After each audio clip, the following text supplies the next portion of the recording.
step back into the life just to put food on the table at the same time that he's writing about it. That's like the double life of Robert Beck. The first time I really saw Slim was in the Parisian Room on La Brea in Washington here in Los Angeles. And he would sit there, and then his ladies would come in and they would give him money. But one night, I hear this commotion. I run back there in the back to see what is going on, you know. He said, this bitch bring me $50 and she been gone all day. And he said, bitch, where the fuck you been all day? She said, well, I had my period and I just didn't feel well. He said, you ain't got lockjaw, have you? You think he was still pimping? Because someone told you that, huh? Pimping who? For what? What would be the reason, though? The purpose? Like a stable of girls going out and who told you that? He used to move like these hookers into the house. Well, but they were as assistants. They were like supposed to be assistants. Or publicists. But there was a lot of traffic between the rooms. I'd have to say 150%. That is not true.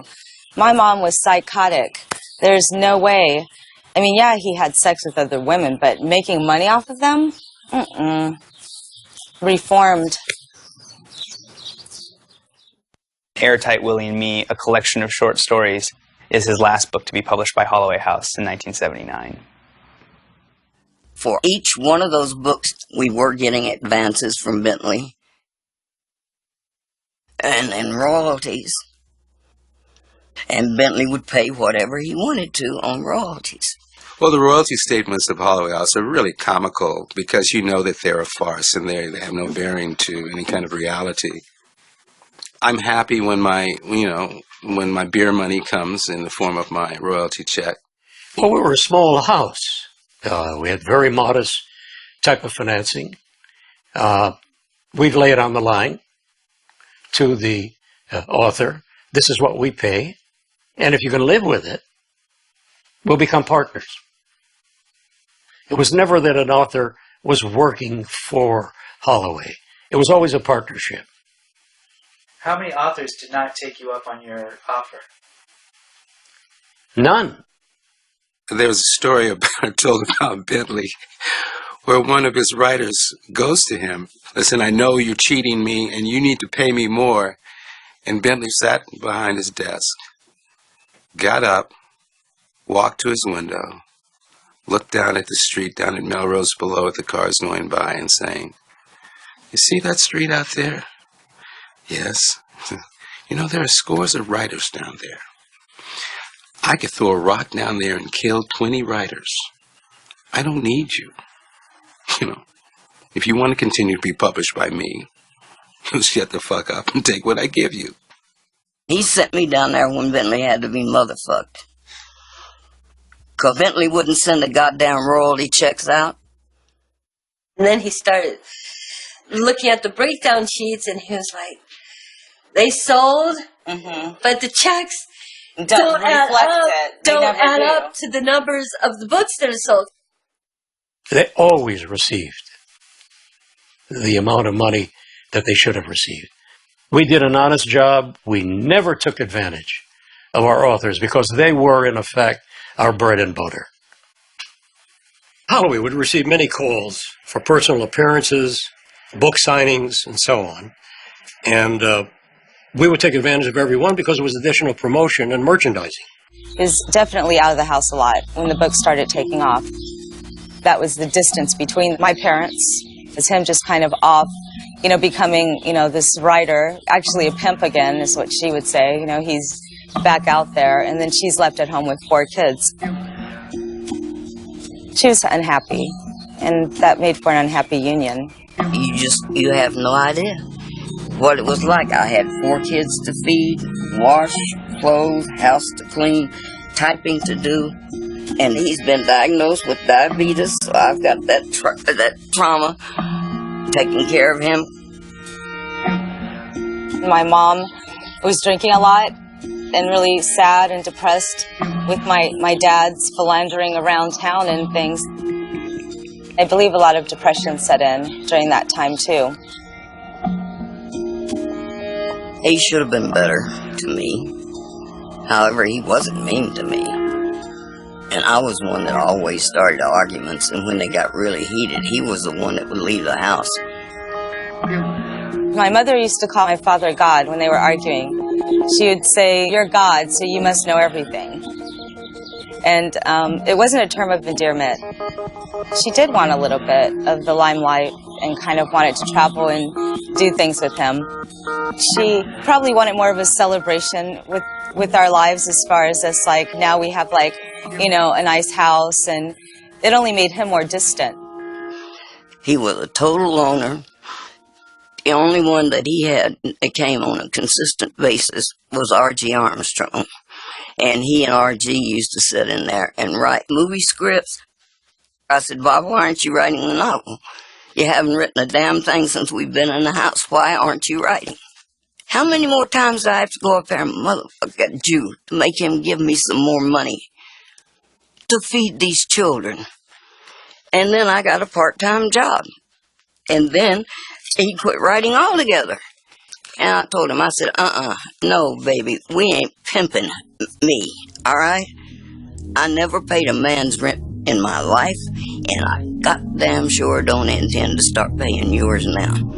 You either do what you know how to do, and let's get some money rolling in here, or you lay here on your dead ass, and I'm moving out with my children. And I did.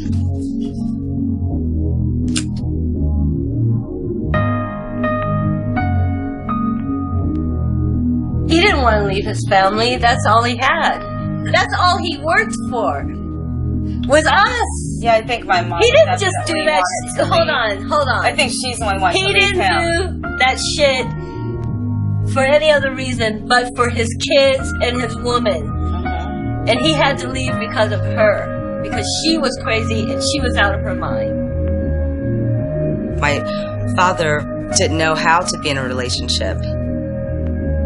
Whether it's with a woman, with a buddy, I mean, certainly not children.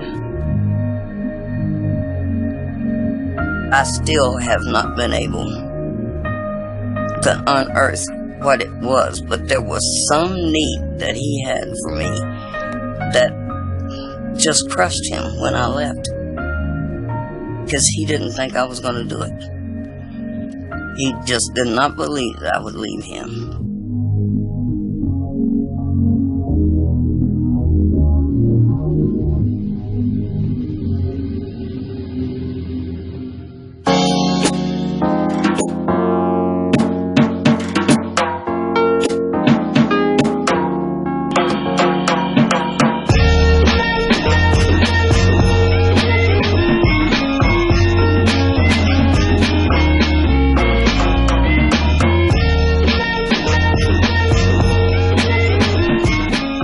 Toward the latter years, he was living in a one-room efficiency over at 48th and Crenshaw. The sugar diabetes had taken its toll, and he was married at that time to another woman. After I read Death Wish, I wrote him a letter thanking him for writing it, and I never expected a response. Well, I had put my phone number in the letter, and a couple of weeks later he called, and we just started talking. But he only let her come by and visit. He was more in isolation, almost in seclusion. I think his health was really deteriorating, and it was happening for some time. I want to say a good 6 years, where he was going through dialysis. Once your body is failing on you, that pretty much takes away from your creativity. But, you know, he really did care about what's going on in the world. It was really important, world events. It was really important that we had the tools to enter whatever was happening in the world. You have to have a realization that when you exploit your own kind, that you are in effect counter-revolutionary, that you are hobbling and crippling the struggle of black people for freedom and dignity. He was my God. Are you kidding me? I knew that he knew shit that people don't know, would never figure out or even try. Because they didn't have to, because they had a support system, something that he never had. I mean, when I got arrested that time, that was the only time I was arrested when he was alive. It's been many times since then. But anyway, I got arrested with 10 kilos of cocaine and $1 million cash. So they called my father because they wanted to give me 50 years. I thought that would be a scary phone call to make, but it wasn't, because he just took it all. And then, what did you have in your possession, my dear? Nothing, Dad. I swear I wouldn't lie. And he was like, okay, I'm going to call the prosecutor right now and plead your case.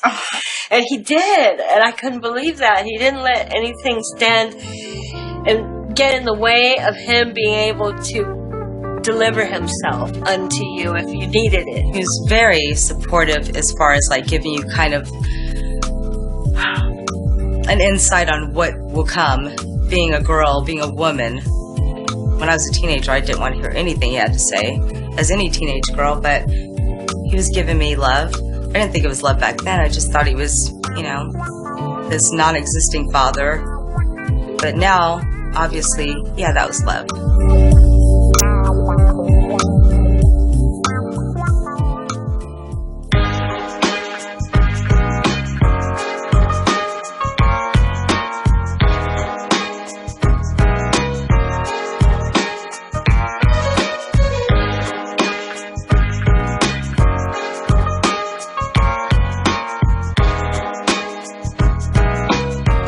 It was the third day of the riots, the Los Angeles with the Rodney King thing, and it was pretty adamant that my father was not doing well. Gangrene had set in because of diabetes in his foot, and he was going to have some parts of it amputated. Melody called me at the office, and she said, Daddy's in the hospital, and they want to take his leg off, and he refused to let him take his leg off. And I said, Melody, call your dad back and tell him that I will be there to see him.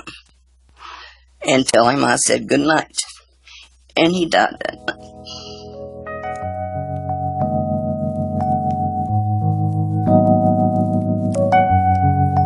Every time that I put my hand out to try to show him that the animosity wasn't as strong and as raging as it had been in the beginning, if something bad would happen to him. I was in France. By the time I got here, he was already dead, and I knew it when the plane hit the tarmac. I got a call from Betty, and she said, Leon, Daddy's gone.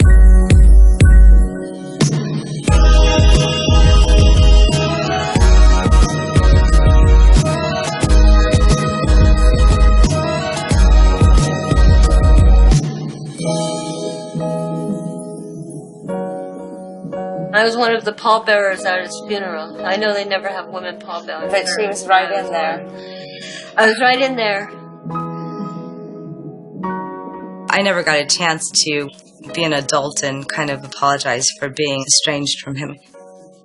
He died with us on bad terms, which, you know. Yeah, everyone has regrets, so. No one would know that he was as influential as he is, even today, 20 years later, after his death, by the way that he lived and the things that he had nothing. If I had known it was that bad, I think I would have gone and said, that's okay, I'll take care of you. I don't think I would let him stay like that. I don't believe that I would. I couldn't. Because he was part of me. I mean, we made Iceberg Slim together. It wasn't a one-person process. It was a two-person process.